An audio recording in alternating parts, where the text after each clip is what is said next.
आइए आज व्यंजन वर्णों की चर्चा की जाए। हिंदी वर्णमाला में जो कुल 52 वर्ण होते हैं, इन 52 वर्णों में 39 वर्ण व्यंजन के अंतर्गत आते हैं और इन 39 वर्णों को आप यहाँ स्क्रीन पर देख रहे हैं और इन सभी वर्णों की हम विधिवत वर्गवार श्रेणीवार यहाँ अध्ययन करेंगे। एक बार इन वर्णों का उच्चारण देख लिया जाए। क, ख, ग, घ, ङ, च, छ, ज, झ, ञ, ट, ठ, ड, ढ, ण, त, थ, द, ध, न, प, फ, ब, भ, म, य, र, ल, व, श, स, स, ह, श, त्र, ज्ञ, श्र, ळ, ढ। ये 39 वर्ण हैं और इन 39 वर्णों में यह जो 5 वर्ग हैं, इनको वर्गीय व्यंजन कहा जाता है। ये वर्गीय व्यंजन है, वर्गों में विभक्त है। तो वर्गीय व्यंजन क से लेकर के म तक जो 25 वर्ण है, ये वर्गीय व्यंजन हैं और इन वर्गीय व्यंजनों में 5 वर्ग है। क वर्ग, च वर्ग, ट वर्ग, त वर्ग और प वर्ग। और प्रत्येक वर्ग का जो उच्चारण स्थान है, एक वैज्ञानिक ढंग से क्रम से आगे की ओर बढ़ता है। इनका उच्चारण देखें तो क, ख, ग, घ, ङ, इसका उच्चारण कंठ के आपस में स्पर्श से हो रहा है, इसलिए ये स्पर्शी हैं, वर्गीय हैं और वर्गीय व्यंजन ही स्पर्शी भी होते हैं। अब किस अंग के उच्चारण से इनका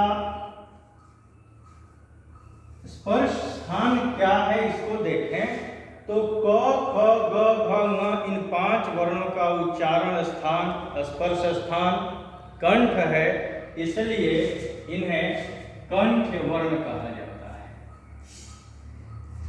इसके बाद दूसरे स्थान पर दूसरा वर्ग है च वर्ग और च वर्ग का उच्चारण च, छ, ज, झ, ञ तालु से होता है और तालु से होने के कारण इन वर्णों को तालव्य कहते हैं। और चूंकि थोड़ा संघर्ष भी होता है, इसलिए इन्हें तालव्य संघर्षी कहते हैं। तीसरा वर्ग है ट वर्ग और ट वर्ग में ट, ठ, ड, ढ, ण इनका उच्चारण मूर्धा से जब जिह्वा स्पर्श करती है तो इनका उच्चारण होता है, इसलिए इनको मूर्धन्य वर्ण कहते हैं। ट वर्ग मूर्धन्य, च वर्ग तालव्य और क वर्ग कंठ। इसके बाद त वर्ग है और त वर्ग त, थ, द, ध, न, इसमें जो 4 वर्ण हैं त, थ, द, ध, ये दांत के स्पर्श से इनका उच्चारण हो रहा है, इसलिए ये दंत्य हैं। और प वर्ग जब दोनों होठ आपस में स्पर्श कर रहे हैं तो प, फ, ब, भ, म का उच्चारण हो रहा है, इसलिए ये ओष्ठ हैं।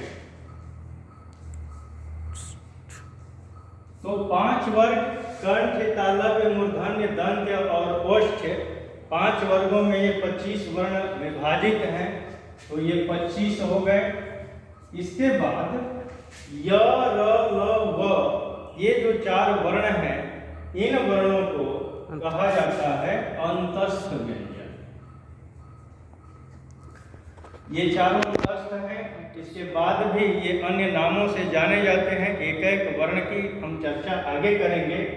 श, स, स और ह, इनके उच्चारण में थोड़ा संघर्ष होता है और जब भी संघर्ष होगा, घर्षण होगा, हाथ को भी अगर हम मलें तो ऊष्मा निकलती है, तो चूंकि संघर्ष के कारण ऊष्मा निकलती है, घर्षण होता है, इसलिए इनको ऊष्मीय व्यंजन या संघर्षी व्यंजन कहते हैं।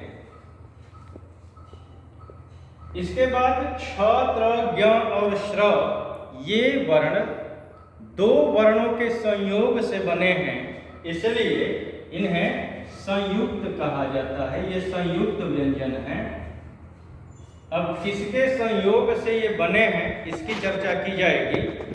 फिर ड़ और ढ ये ट वर्ग में ड और ढ के रूप में विद्यमान हैं। इनके नीचे जब बिंदी लग जा रही है तो इनका उच्चारण स्पर्शी न हो करके ड़ और ढ हो जाता है, और ड़ और ढ होने के कारण इनको उत्क्षिप्त कहा जाता है।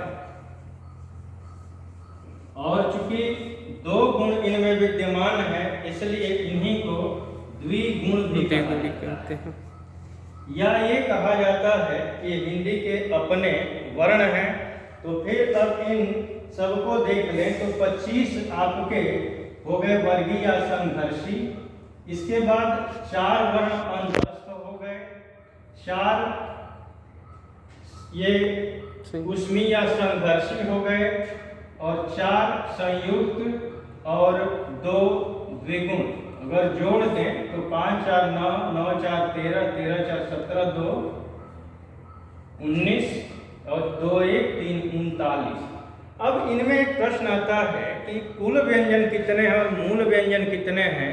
तो कुल व्यंजनों की संख्या तो 39 है, लेकिन मूल व्यंजनों की संख्या 33 है। अब ये 33 कौन कौन से हैं? तो 25 वर्गीय या स्पर्शी व्यंजन, 4 य र ल व अंतस्थ, और 4 श श श ह। ये कुल मिला के 25 4 29 और 4 33 ये आपके मूल व्यंजन हैं। और 6 त्र संयुक्त और 2 ड़ ह ये द्विगुण व्यंजन, 6 व्यंजन ये अलग हैं। और सब मिला करके कुल मिला करके व्यंजन वर्णों की संख्या 39 और मूल व्यंजन हो गए 33। अब इसके बाद इनका फिर हम लोग विश्लेषण करेंगे कि एक एक व्यंजन को क्या कहा जाता है। तो यह चर्चा अगले वीडियो में देखेंगे। तब तक के लिए बहुत बहुत धन्यवाद।